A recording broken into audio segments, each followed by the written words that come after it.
Humiwalay ka doon. Masakit iwanan yung bisyo, pero sabi ng Panginoon, humiwalay ka doon. Bakit binigyan tayo ng instruction ng Panginoon?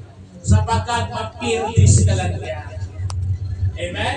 Ibig na ipambili mo ng bigas, talo mo sa sugal. Tama ko ba? Labas-labas na itong isa, oh. Yan ang instruction. Labas-labas. Humiwalay ka. Oh, ito namang dalawa, naglalaro. Sabihin, humiwalay ka sa kabutihan. Laro.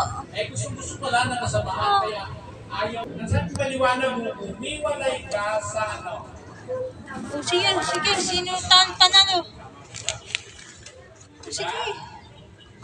Lalo na mga kabataan ngayon, bata pa, mahilig na manood ng mga naglalampuan sa social media.